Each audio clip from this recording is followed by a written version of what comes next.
오늘은 강하신 하나님이 무능력해 보일 때라는 제목으로 하나님의 말씀 전하도록 하겠습니다. 마시멜로우 이야기의 저자 호아킴 대 포사다는 그의 책에서 이렇게 말하고 있습니다. 누구나 일이 안 풀릴 때가 있다. 그때마다 사람들은 자신의 능력을 의심하지. 그리고 꿈을 포기하려고 이런저런 이유를 만들어. 하지만 모두 변명일 뿐이야. 사람들이 포기하는 이유는 그것이 편하기 때문이야. 인생을 살다 보면 모든 것이 순조롭지 않을 때가 있습니다. 여기 하나님의 말씀에 순종했음에도 불구하고 일이 안 풀릴 때가 있습니다. 하나님의 말씀에 순종한다고 해서 모든 것이 다 형통하는 것은 분명 아닙니다.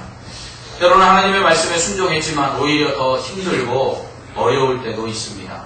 주의를 지켜 예배를 드리기 시작하자 회사가 어려워지고 사고가 일어나는 경우도 있습니다. 하나님께 기도를 시작하자 응답은커녕 되던 일도 안 될 때가 있습니다. 말씀을 읽고 마음에 감동이 되어 순종하기 시작하자 오히려 환난과 고난이 찾아올 때가 있습니다. 하나님의 말씀에 순종한다고 해서 모든 일이 술술 풀리는 것은 결코 아닙니다. 제자훈련을 받는 훈련생이 제게 목사님, 훈련받기 전에는 오히려 평안하고 모든 일이 잘 되었는데 훈련을 받기 시작하면서 정말 생각하지도 못할 만큼 큰 고통이 찾아오고 있습니다. 그래서 차라리 제자훈련을 그만둬야 할까라는 생각을 해보게 됩니다. 라고 말한 적이 있습니다. 이렇게 하나님의 말씀에 순종하였을 때 오히려 더 힘든 상황이 전개되고 사람들의 반대와 원망에 부딪힐 때가 있습니다. 그러면 더 힘들죠. 하나님의 말씀에 순종했는데 왜 하나님이 이러시는지, 왜 나에게 이런 고난을 주시는지 하나님이 원망스럽기도 하고, 또 하나님의 말씀에 순종한 것이 오히려 억울하다는 생각이 들기도 합니다. 그래서 포기하고 싶을 때도 있습니다. 어쩌면 호아킴 대 포사다의 말처럼 포기가 가장 쉬운 것일지도 모릅니다. 그러나 믿음의 사람은 그래서는 안 됩니다. 하나님의 말씀에 순종한 후에 오히려 상황이 안 좋아지고 일이 잘 안 풀릴 때 믿음의 사람은 어떤 태도를 보여야 할까요? 오늘 말씀은 그것을 우리에게 가르쳐주고 있습니다. 모세가 하나님의 명령에 따라 바로에게 가서 이스라엘 백성을 내보내라고 말하자 오히려 바로는 이스라엘 백성을 더 힘든 일을 시키게 됩니다. 그로 인해 오히려 이스라엘 백성이 모세를 원망하는 일이 발생하게 되죠. 하나님의 말씀에 순종하였는데 안 가겠다고 그렇게 발버둥 쳤는데 가라고 하셔서 억지로 갔더니 오히려 돌아온 것은 바로의 강한 반대와 이스라엘 백성들의 낙심으로 인한 원망뿐이었습니다. 순종의 대가가 형통이 아니라 오히려 반대와 원망이었던 것이죠. 이스라엘을 애굽에서 이끌어내라는 하나님의 부르심을 받은 모세는 아론과 함께 바로 앞에 나아갑니다. 모세와 아론은 바로에게 하나님께서 이스라엘 백성을 내보내서 광야에서 하나님께 절기를 지키도록 하라라고 말씀하셨다고 전합니다. 이 말을 들은 바로는 야, 여호와가 누구이기에 내가 그 목소리를 듣고 이스라엘을 보내겠느냐 말을 합니다. 이에 모세와 아론은 만약 우리를 광야로 내보내지 아니하시면, 그래서 하나님께 제사를 드리도록 허락하지 않으면 하나님께서 전염병과 칼로 애굽을 치실 것입니다 라고 이야기합니다. 하지만 바로는 모세와 아론이 이렇게 말하는 것은 백성의 노역을 쉬게 하려고 하는 일이다 하면서 가서 일하라고 말합니다. 그리고서는 이스라엘 백성들이 더 많은 일을 해야만 이제 광야에 나가서 자기 하나님께 제사를 드리겠다는 말을 안 할 것이라고 생각한 이 바로는 백성들의 감독과 기록원들에게 이스라엘 백성들에게 더 힘든 노역을 시키라고 명령합니다.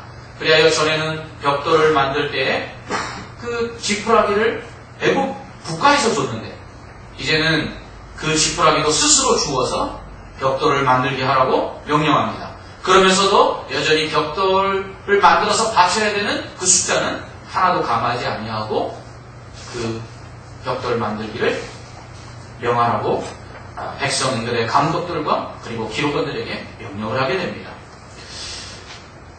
이는 이스라엘 백성들이 일이 편안해지니까 게을러져서 자기 하나님을 찾아가 제사를 지내겠다고 말하는 것이다 라고 하면서 바로가 이스라엘 백성들을 더욱더 힘든 고역을 시킨 것입니다. 이에 이스라엘 백성이 바로에게 가서 어찌하여 자신들에게 이렇게 대하느냐고 호소를 하게 됩니다. 그러자 바로가 모세와 아론이 와서 하나님께 제사를 드리러 간다고 너희를 내보내라고 하는 걸 보니까 너희가 일이 편안해서, 일이 많지 않아서 그렇게 이야기하는 것 같다. 너희가 게을러져서 그러는 것 같다. 그러니 너희가 가서 더 열심히 일해라 라고 이스라엘 백성들에게 그 주문해서 보냈습니다. 그러자 화가 자신들에게 미친 줄 아는 이스라엘 백성이 바로의 왕궁에서 나올 때 모세와 아론을 보게 됩니다. 그리고서는 너희가 우리를 바로의 눈과 그의 신하의 눈에 미운 것이 되게 하고 그들의 손에 칼을 주어 우리를 죽이게 하는 거다 라고 말하면서 원망하기 시작했습니다. 여러분, 이럴 때가 있죠. 하나님의 말씀에 순종했는데 오히려 하나님께서 아무 일도 안 하시는 것처럼 보일 때가 있습니다. 오히려 더 큰 어려움에 빠질 때가 있습니다. 그렇다면 이런 경우 어떻게 해야 될까요? 하나님의 말씀에 순종했음에도 불구하고 오히려 하나님이 무능력해 보이고 하나님이 응답도 안 하시는 것 같고 하나님이 아무 일도 안 하시는 것 같고 오히려 우리의 삶은 더 곤란과 역경 가운데 빠져들다면 우리는 이럴 때 어떻게 해야 될까요? 이렇게 자신을 원망하는 백성들의 말을 들은 모세와 아론은 하나님께 이렇게 말합니다. 주여, 어찌하여 이 백성이 학대를 당하게 하셨나이까? 어찌하여 나를 보내셨나이까? 내가 바로에게 들어가서 주의 이름으로 말한 후로부터 그가 이 백성을 더 학대하며 주께서도 주의 백성을 구원하지 아니하시나이까. 무슨 말입니까? 하나님, 안 간다고 했는데 보내셔가구나. 보내셔서는 꼭 능력을 베풀면 저들이 믿을 거라고 말씀하시고는 왜 아무것도 안 하십니까? 오히려 이스라엘 백성이 더 고통을 당하고 있지 않습니까? 그런데 왜 하나님은 그들을 구원하시지 아니하시고 아무 일도 하지 않습니까? 하나님, 뭐하고 계십니까? 라고 원망하는 것입니다. 그러나 여러분, 우리가 하나님께 순종했을 때, 그런데 하나님께서 우리에게 아무것도 안 하시는 것 같고 오히려 우리가 고난과 역경 속에 처하게 될 때 우리는 하나님께 원망하거나 불평해서는 안 됩니다. 이것은 올바른 태도가 아니기 때문입니다. 하나님의 말씀에 순종하였으나 오히려 일이 잘 풀리지 않을 때 결코 하나님을 원망해서는 안 됩니다. 욥은 갑작스럽게 당한 고난 가운데서 모든 재산을 하루아침에 잃고 10 자녀를 다 잃고 자신의 몸에는 악한 피부병이 생겨서 기와장으로 벅벅 긁을 때에 그를 바라보면서 야, 차라리 하나님 저주하고 죽어라 이렇게 말하는 그 아내 앞에서도 입을 열어 하나님을 원망하지 아니하고 하나님께 불평하지 않았다고 성경은 말합니다. 여러분, 하나님의 말씀에 순종하셨습니까? 그런데 오히려 상황이 안 좋아지고 있습니까? 하나님께 기도하고 하나님께 의지하였는데 오히려 사람들의 반대와 원망에 부딪히고 있습니까? 그럴 때라도 우리는 결코 하나님을 원망하거나 불평해서는 안 됩니다. 이것은 어리석은 태도입니다. 이것은 믿음이 없는 자세이기 때문입니다. 이렇게 하나님이 왜 이스라엘 백성으로 고통을 당하게 하셨느냐? 이렇게 말하며 하나님을 향해 불평하는 이 모세에게 하나님은 이렇게 말씀하십니다. 이제 내가 바로에게 하는 일을 내가 보리라. 강한 손으로 말미암아 바로가 그들을 보내리라. 강한 손으로 말미암아 바로가 그들을 그의 땅에서 쫓아내리라. 아멘. 이렇게 말씀하십니다. 하나님은 모세에게 나 여호와다. 내가 이제부터 하는 일들을 보게 될 텐데 그 일을 통해서 바로가 내가 누군지를 알게 될 것이고 이스라엘 백성이 내가 누군지를 알게 될 것이다.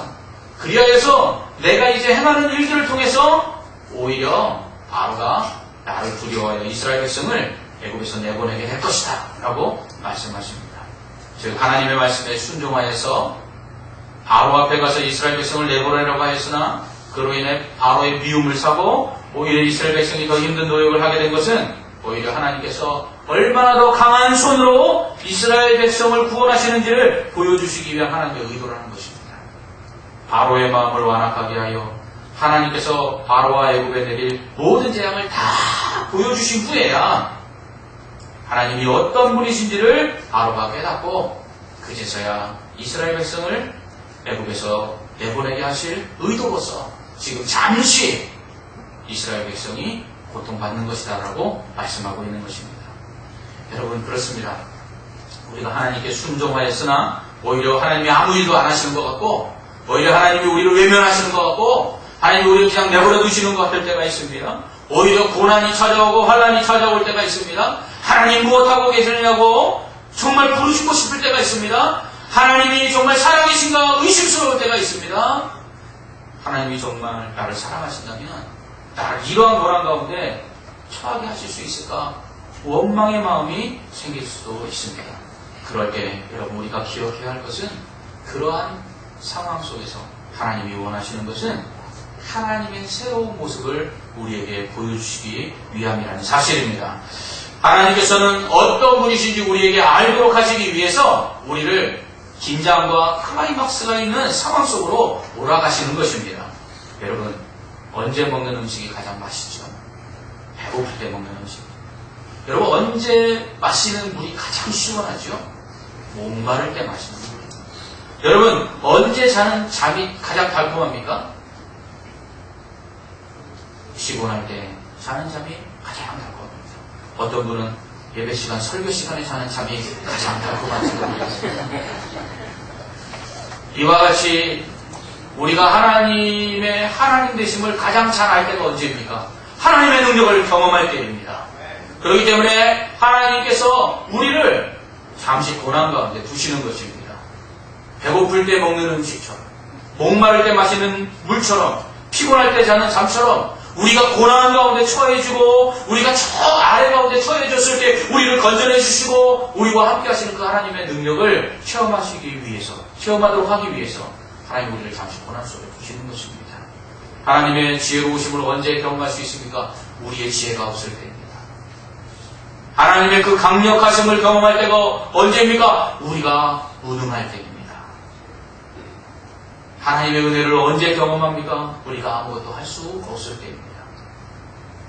이처럼 하나님께서는 이스라엘 백성이 바로의 완악한 마음으로 인하여 고난 속에 처하게 하심으로써 그들이 이전에 경험하지 못했던 그 하나님을 만나도록 하시기 위해서 그렇게 하셨다고 말씀합니다. 여러분 2절부터 8절까지의 말씀을 한번 보시기 바랍니다. 거기에 말씀해 보면 하나님께서 이렇게 말씀하십니다. 2절에서 하나님은 자신을 아브라함과 이삭과 야곱에게는 전능의 하나님으로 나타났으나 여호와로는 나타내지 않았다고 말씀합니다. 그런데 2절부터는 자신을 여호와로 알리시겠다고 말씀합니다. 그래서 이전에 알고 있던 하나님, 그래서 그들이 알고 있던 그 하나님에 대한 그 생각에서 더 벗어나서 그들이 이전에 알지 못했던, 이전에 그들이 경험하지 못했던 하나님의 새로운 모습을 그들에게 보여주시겠다고 말씀하고 있습니다. 여러분 2절부터 8절까지의 말씀을 보면 구조가 이렇습니다. 나는 여호와로다. 나는 여호와라. 이 말씀이 2절과 8절 처음과 끝에 기둥처럼 딱 박혀 있습니다. 그리고 그 안에 여호와 하나님이 어떤 하나님이신가를 설명하고 있습니다. 첫째로는 언약을 기억하시는 하나님입니다. 둘째로는 애굽의 무거운 짐에서 구원하시는 하나님입니다. 셋째로는 주기로 맹세하신 땅으로 인도하사 그 가나안 땅을 기업으로 삼게 하시는 하나님이시라고 말씀하고 있습니다. 그렇습니다. 오늘 이스라엘 백성이 바로의 마음이 완악해졌습니다.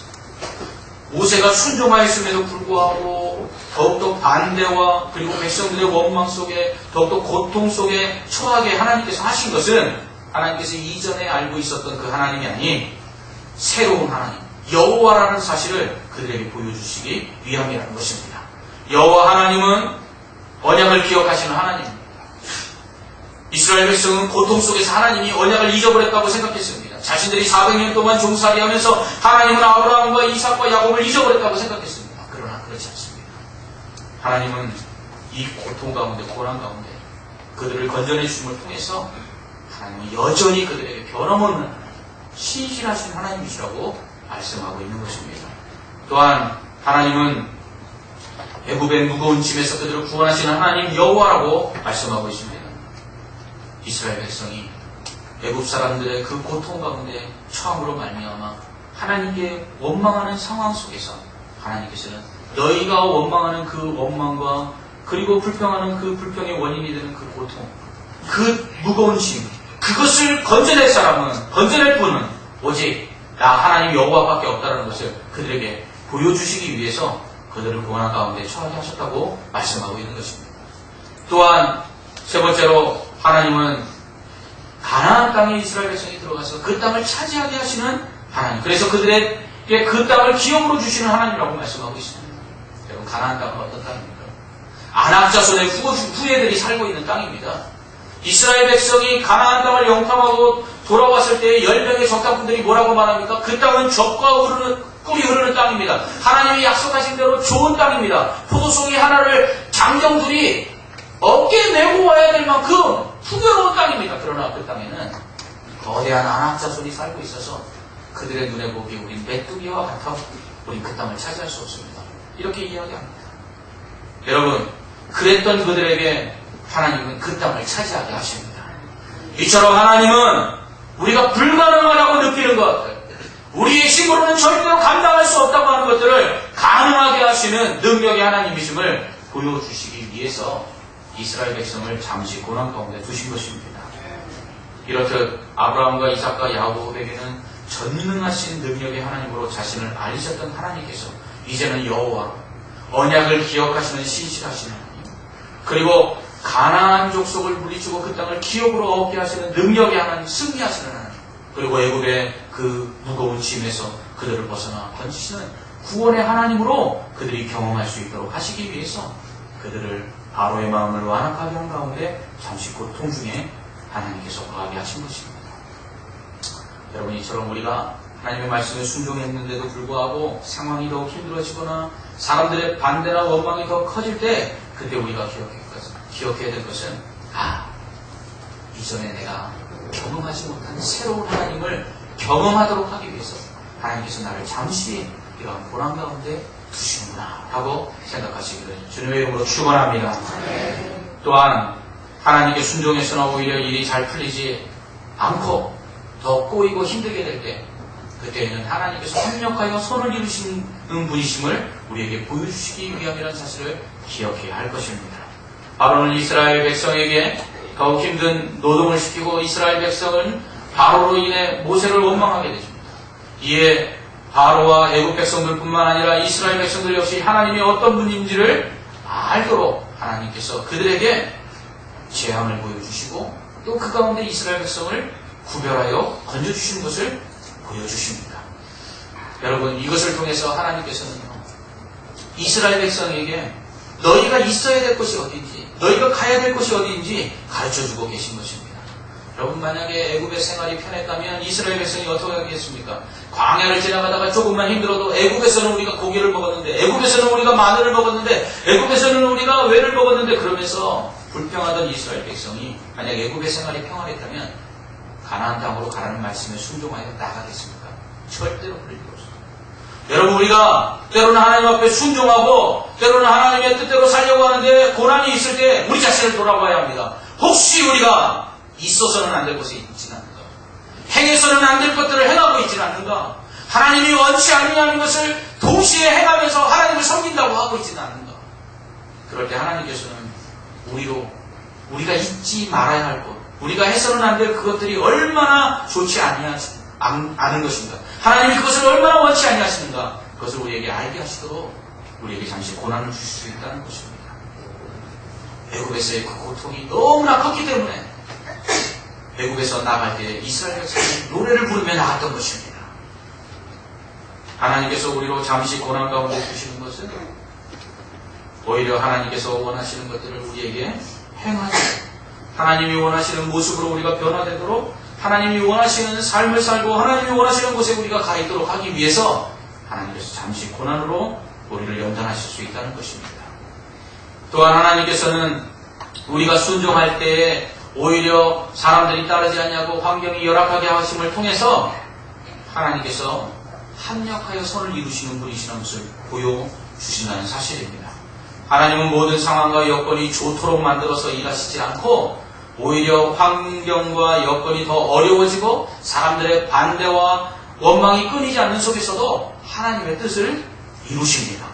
그러므로 하나님은 좋은 일이든 나쁜 일이든, 좋은 상황이든 나쁜 상황이든, 사람들이 도움이 되든 오히려 반대하고 불평을 하든 상관없이 합력하여 하나님의 뜻을 이루시는 분이십니다. 그러므로 하나님의 말씀에 순종하였으나 사람들의 반대나 원망, 오히려 상황이 더 안 좋아지고 일이 더욱더 막혀져 갈 때에 그러므로 우리는 낙심할 필요가 없습니다. 왜냐하면 하나님은 합력하여 선을 이루시기 때문입니다.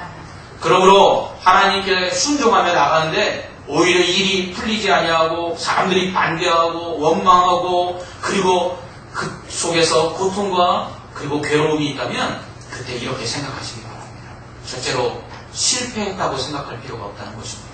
우리가 하나님께 순종했는데 일이 풀리지 않을 때 그 실패한 것이 아닙니다. 하나님의 또 다른 뜻이 있기 때문입니다. 그러므로 우리는 낙심하거나 자살할 필요가 없습니다. 하나님께 순종하며 나가는데 일이 잘 풀리지 않을 때 우리는 그것으로 인해서 실패했다고 그것으로 인해서 낙심하거나 좌절할 필요가 없다는 것입니다. 그것은 왜? 하나님께서 오히려 하나님의 그 이전에 우리가 알지 못하던 새로운 모습의 하나님을 경험하도록 하시기 위한 하나님의 계획이 있으며 오히려 합력하여 선을 이루시는 하나님의 능력을 보여주시기 위해서이기 때문입니다. 그렇습니다. 믿음은 긍정입니다. 하나님에 대한 긍정입니다. 긍정적인 상황 속에서의 긍정이 아니라 부정적인 상황 속에서의 긍정이 믿음입니다. 사실 여호수아와 갈렙도 모세와 똑같은 상황에 처했던 적이 있습니다. 12명의 정탐꾼이 가나안 땅을 정탐하고 돌아와서 10명의 정탐꾼이 이렇게 보고합니다. 가나안 땅은 하나님 말씀하신 대로 적과 꿀이 흐르는 땅이지만 그 땅에 안압자손이 있는데 우리가 어떻게 그들을 이기냐. 그들 보기에 우리 메뚜기와 같다. 그러자 이스라엘 백성이 모세를 죽이려고 합니다. 그러면서 애굽에 매장지가 없어서 우리를 여기까지 데려왔느냐. 그렇게 원망하고 불평하기 시작합니다. 그럴 때 여호수아 갈렙은 이렇게 말합니다. 맞습니다.